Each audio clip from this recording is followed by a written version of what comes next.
فرزند زہرا یہ حالات برے ہیں۔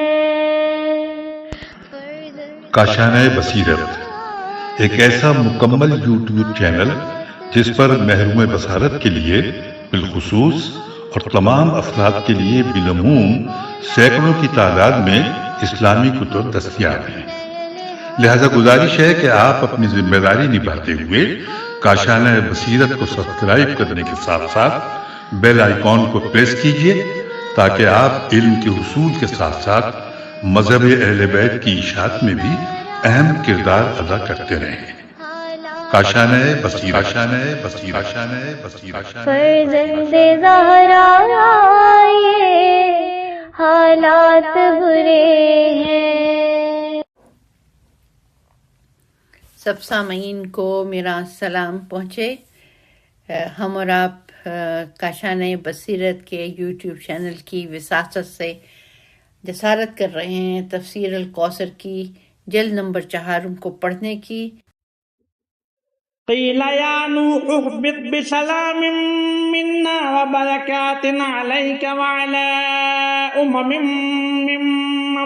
معک سنمتعهم ثم يمسهم منا عذاب علیم۔ کہا گیا اے نوح علیہ السلام اترو ہماری طرف سے سلامتی اور برکتوں کے ساتھ جو آپ پر اور ان جماعتوں پر ہیں جو آپ کے ساتھ ہیں، اور کچھ جماعتیں ایسی بھی ہوں گی جنہیں ہم کچھ مدت زندگی کا موقع بخشیں گے، پھر انہیں ہماری طرف سے دردناک عذاب پہنچے گا۔ تفسیر آیات۔ نمبر 1، قیلا یا نوح بت، یہ حکم پہاڑ سے میدانی علاقوں میں اترنے اور نئی زندگی کا آغاز کرنے کا ہے، جس کے بعد ایک نئی نسل شروع ہونے والی ہے۔ نمبر 2، بسلام منا وبرکات، طوفان کے بعد زمین اور فضا مقدر ہو چکی ہے، لہذا اللہ تعالیٰ نے کشتی کو ایسی جگہ ٹھہرایا جو زرخیز تھی، جس پر امن و سلامتی تھی۔ نمبر 3، وَعَلَىٰ ممن معک، اور ان امتوں کو بھی سلامتی عنایت ہوگی جو آپ کی معیت میں موجود لوگوں کی نسل سے چلنے والی ہیں۔ اصل میں ابھی عربی میں لکھا ہوا ہے، اس میں اعراب نہیں ہے، میں کوشش کرتی ہوں پڑھنے کی۔ وَلَا أُمَمٍ مِّنَ الَّذِينَ مَعَكَ ہے۔ نمبر 4، وَأُمَمٍ سَنُمَتِّعُهُمْ، آنے والی نسلوں میں 2 جماعتوں کا ذکر ہے۔ ایک وہ جو حضرت نوح علیہ السلام کی معیت میں ہے، اس جماعت سے ایمانی معیت کے ساتھ آنے والی نسلوں پر اللہ کی طرف سے امن و سلامتی اور برکتیں ہوں گی۔ اس گروہ میں قیامت تک کے اہل ایمان شامل ہیں۔ دوسری جماعت وہ ہے جو صرف دنیاوی زندگی سے بہرہور ہوگی، یہاں کے معلومات سے لطف اندوز ہونے کے بعد اللہ کی بارگاہ میں حاضر ہوں گے تو عذاب الہی کا سامنا کرنا ہوگا۔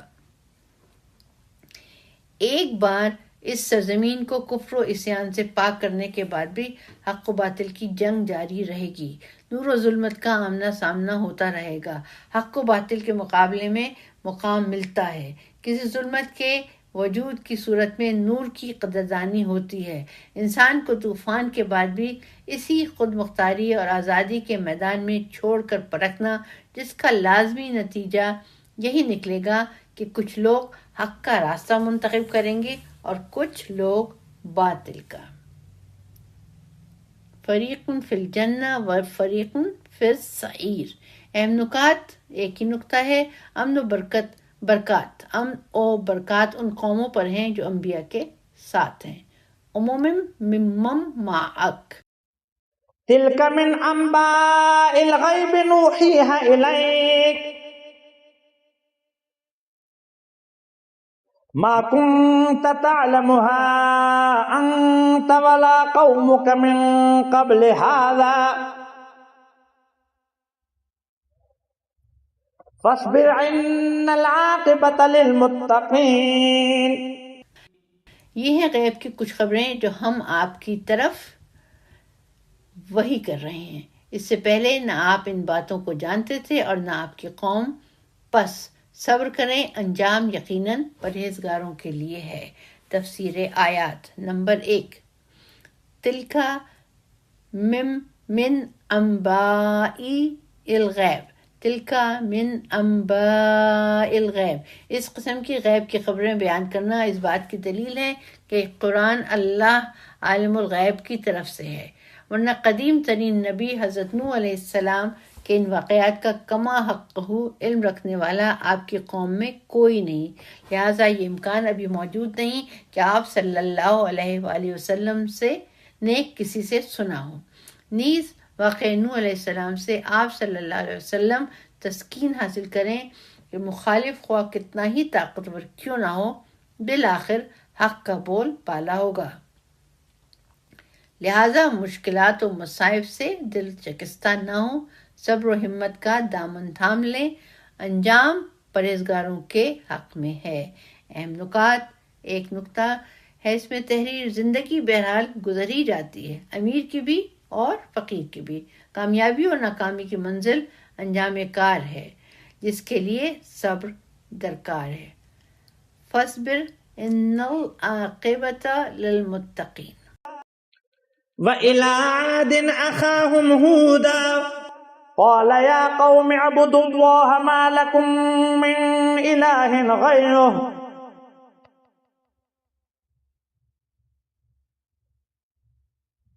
إِنْ أَنتُمْ إِلَّا مُفْتَرُونَ۔ اور عاد کی طرف سے ان کی برادری کے فرد ہود کو بھیجا، انہوں نے کہا، اے میری قوم، اللہ کی عبادت کرو، اس کے سوا تمہارا کوئی معبود نہیں ہے۔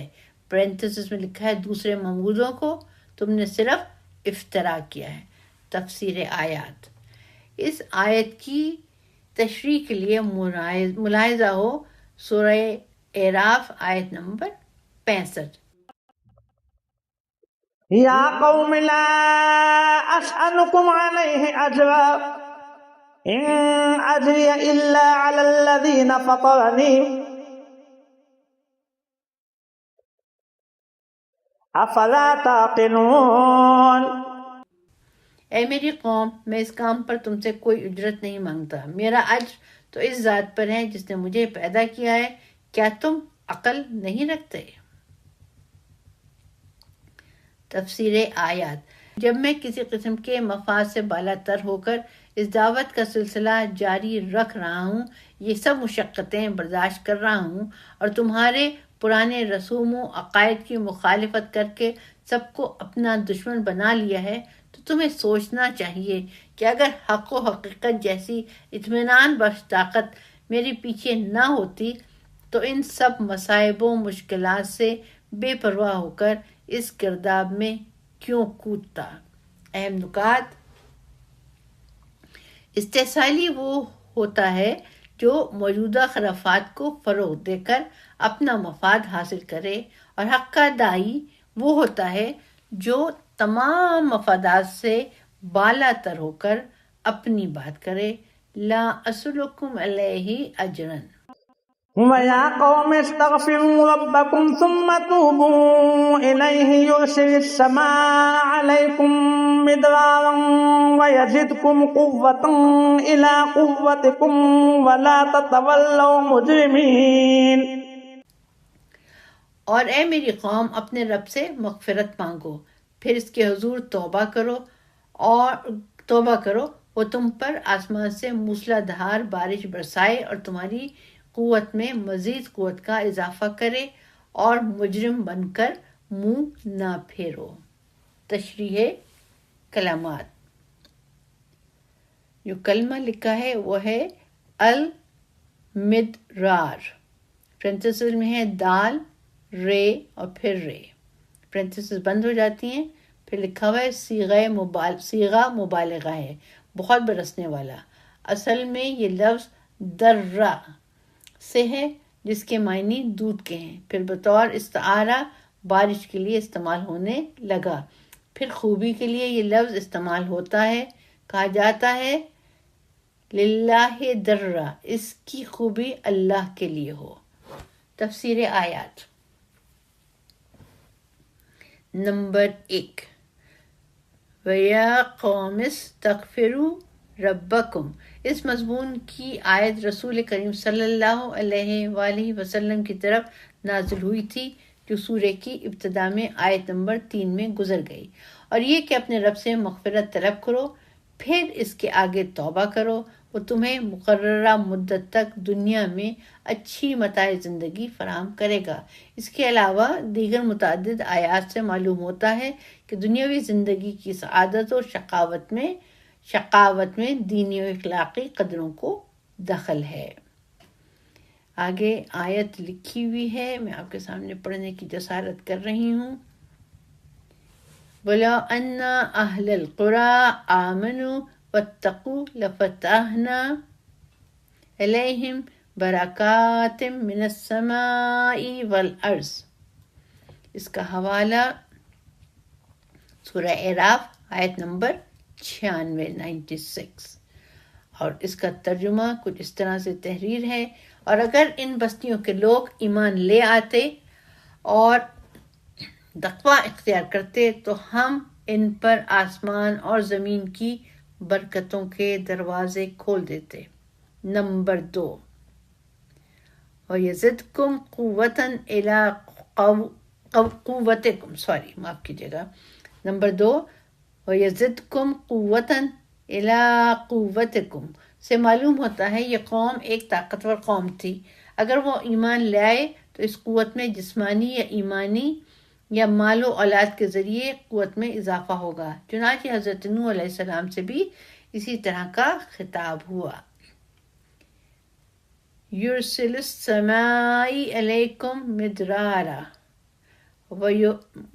وَيُمْدِدْكُمْ بِأَمْوَالٍ وَبَنِينَ۔ اس کا حوالہ ہے سورہ نوح کی آیت نمبر 11 اور 12۔ وہ تم پر آسمان سے خوب بارش برسائے گا، وہ اموال اور اولاد کے ذریعے تمہاری مدد کرے گا۔ اہم نکات، ایک نکتہ اس میں، مومن دنیا و آخرت دونوں کی سعادت حاصل کر سکتا ہے۔ یرسل السماء علیکم مدرارا۔ قالوا يا هود ما جئتنا ببينة وما نحن بتاركي آلهتنا عن قولك وما نحن لك بمؤمنين إن نقول إلا اعتراك بعض آلهتنا بسوء قال إني أشهد الله واشهدوا أني بريء مما تشركون من دونه فكيدوني جميعا ثم لا تنظرون۔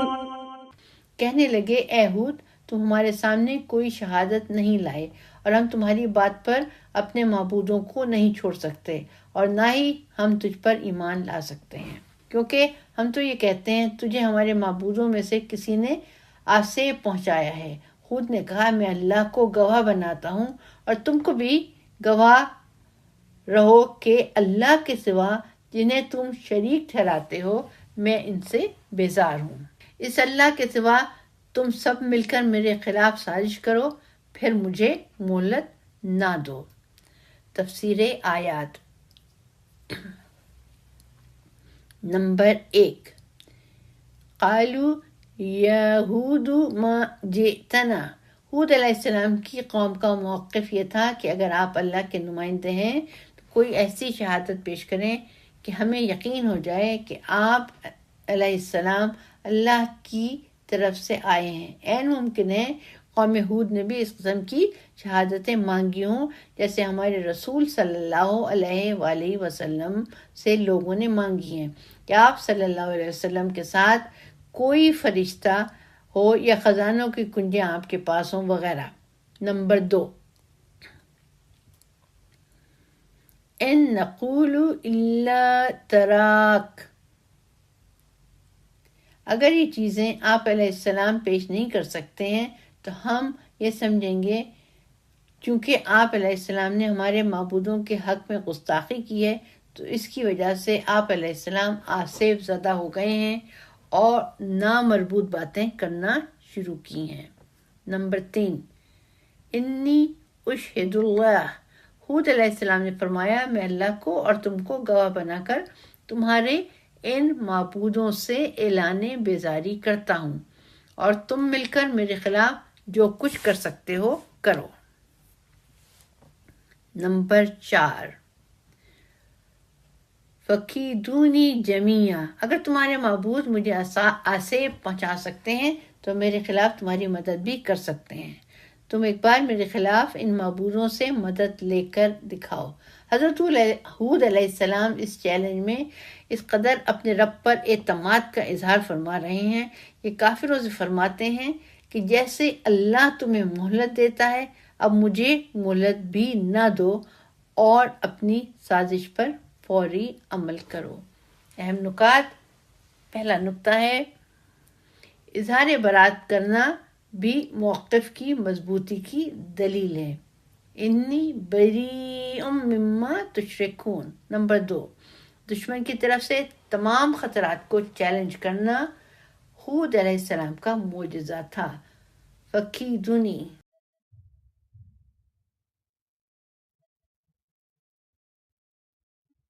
انی توکلت علی اللہ ربی و ربکم ما من دابۃ الا هو آخذ بناصیتها ان ربی علی صراط مستقیم۔ میں نے اللہ پر بھروسہ کیا ہے جو میرا اور تمہارا رب ہے، کوئی جاندار ایسا نہیں جس کی پیشانی اللہ کی گرفت میں نہ ہو، بے شک میرا رب سیدھے راستے پر ہے۔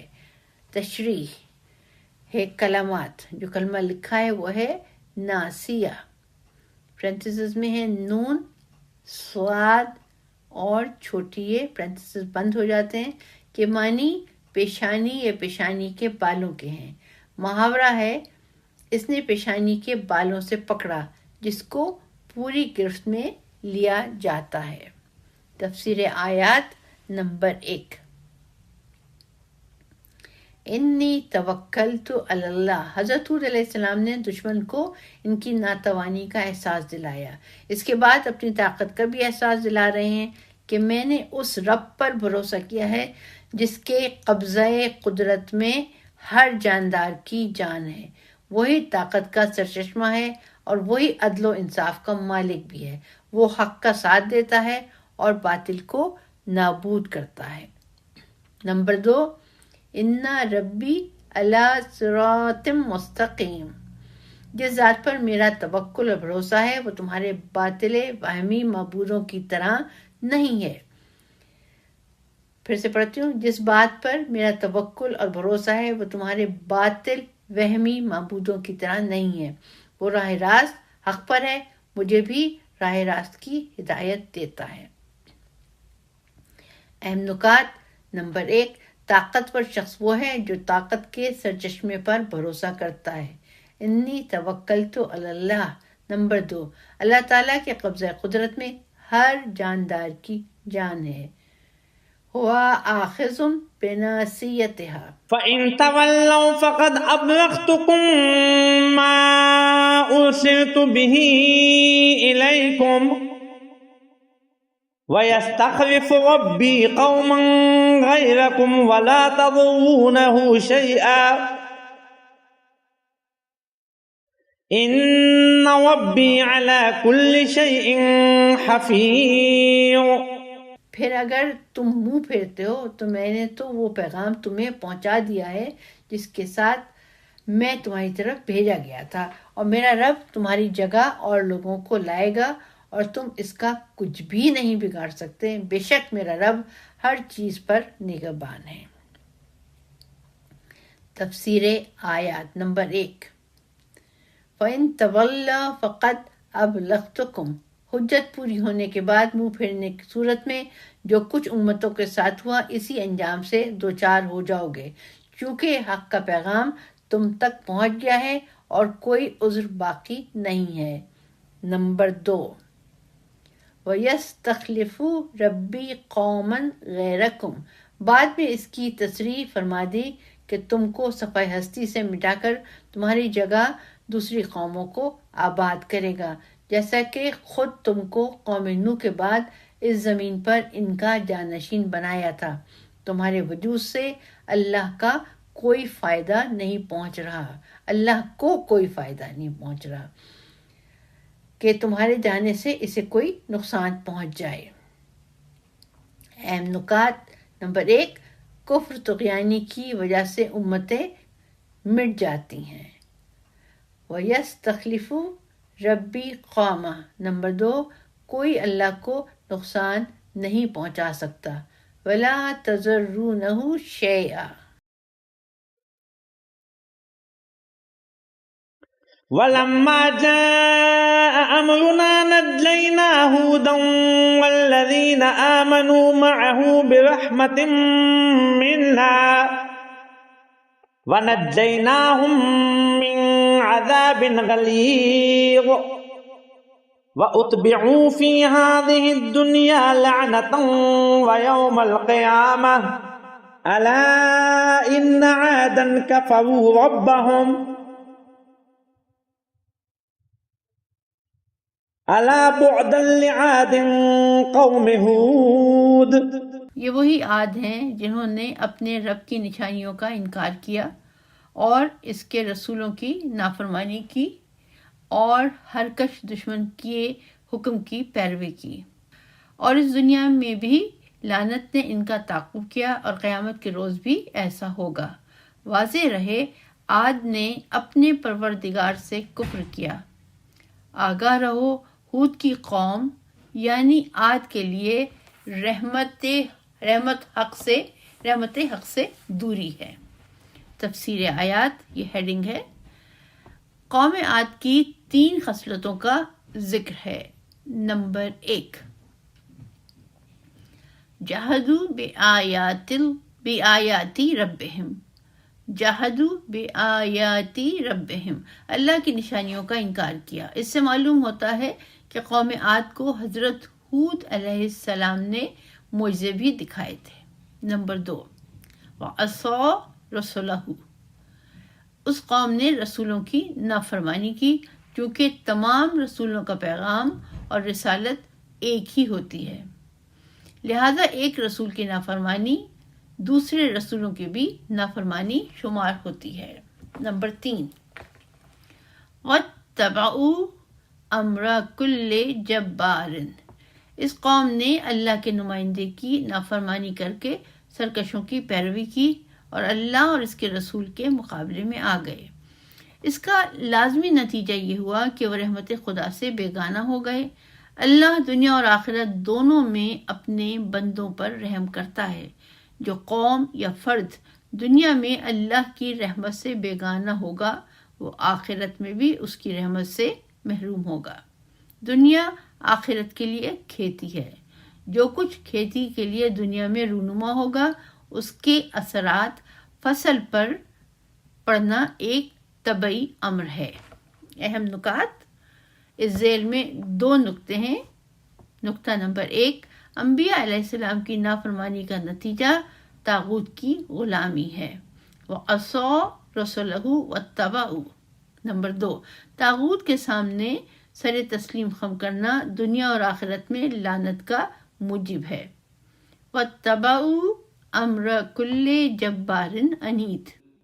وإلى ثمود أخاهم صالحا قال يا قوم اعبدوا الله ما لكم من إله غيره هو أنشأكم من الأرض واستعمركم فيها فاستغفروه ثم توبوا إليه إن ربي قريب مجيب۔ اور سمود کی طرف ان کی برادری کے فرد صالح کو بھیجا۔ انہوں نے کہا، اے میری قوم، اللہ کی عبادت کرو، اس کے سوا تمہارا کوئی معبود نہیں۔ اسی نے تمہیں زمین سے پیدا کیا اور اس میں تمہیں آباد کیا، لہٰذا تم اسی سے مغفرت طلب کرو، پھر اس کے حضور توبہ کرو، بے شک میرا رب بہت قریب ہے، دعاؤں کا قبول کرنے والا ہے۔ تفسیر آیات۔ نمبر 1، قوم سمود کی تاریخ کی تفصیل الاعراف آیت نمبر 73 میں ملاحظہ فرمائیں۔ نمبر 2، یا قومی اعبدوا اللہ، حضرت صالح علیہ السلام کی دعوت کا مرکزی نقطہ وہی ہے جو تمام انبیاء کا ہے۔ اے قوم، اللہ کی بندگی کرو، اس کے سوا تمہارا کوئی معبود نہیں ہے۔ اس دعوت توحید کے لیے یہ دلیل پیش کی ہے۔ بندگی اس ذات کی ہونی چاہیے جس نے تم کو زندگی دی اور زندہ رہنے کے وسائل بھی دیے۔ نمبر 3، ہوا انشاءکم من الارض، تمہیں اسی مردہ زمین سے پیدا کیا اور زندگی عطا کی۔ نمبر 4، واستعمرکم فیہا، تمہیں اسی زمین میں آباد کیا اور زندہ رہنے کے لیے وسائل بھی دیے۔ اس جملے اور سورہ الاعراف آیت نمبر 74 کے جملے۔ وَبَوَّأَكُمْ فِي الْأَرْضِ تَتَّخِذُونَ مِنْ سُهُولِهَا قُصُورًا وَتَنْحِتُونَ الْجِبَالَ بُيُوتًا، اور تمہیں زمین میں آباد کیا، تم میدانوں میں محلات تعمیر کرتے ہو اور پہاڑ کو تراش کر مکانات بناتے ہو۔ سے اس قوم کے تمدن و ترقی اور زمین کی سرسبزی کا اندازہ ہوتا ہے۔ اس سے اس قوم کے تمدن و ترقی اور زمین کی سرسبزی کا اندازہ ہوتا ہے۔ حضرت صالح علیہ السلام کے زمانے کے لوگ بت پرست تھے۔ وہ بتوں کو اللہ تک پہنچنے کے لیے وسیلہ سمجھتے اور یہ عقیدہ رکھتے تھے کہ اللہ تک پہنچنا براہ راست ممکن نہیں ہے۔ اس نظریے کی رو میں فرمایا۔ نمبر 5،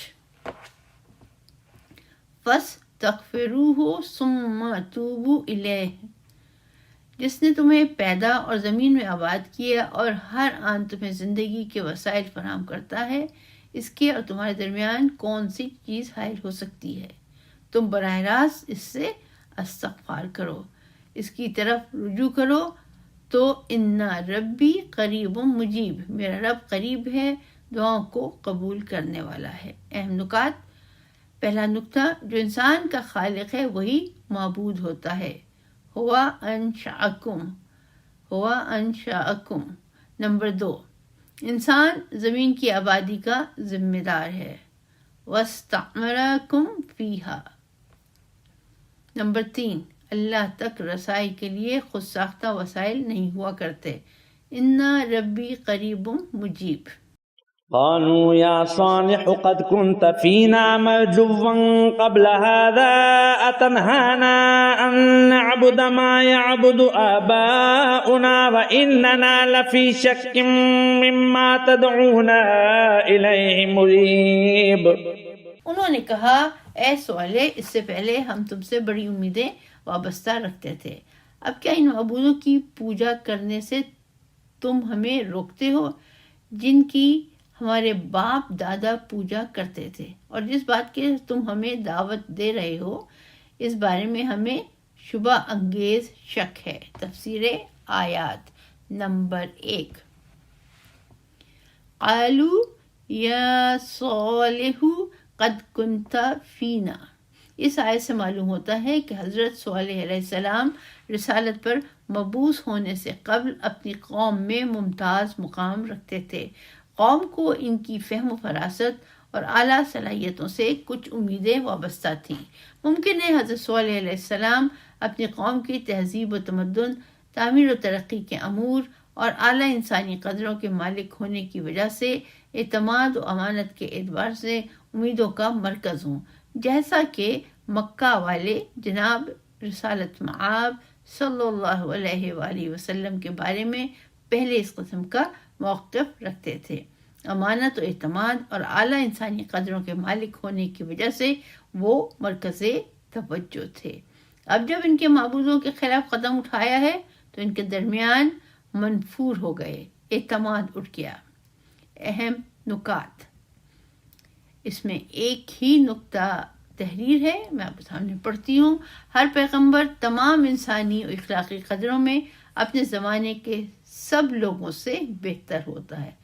قد کنت فینا مرجون قال يا قوم أرأيتم إن كنت على بينة من ربي وآتاني منه رحمة فمن ينصرني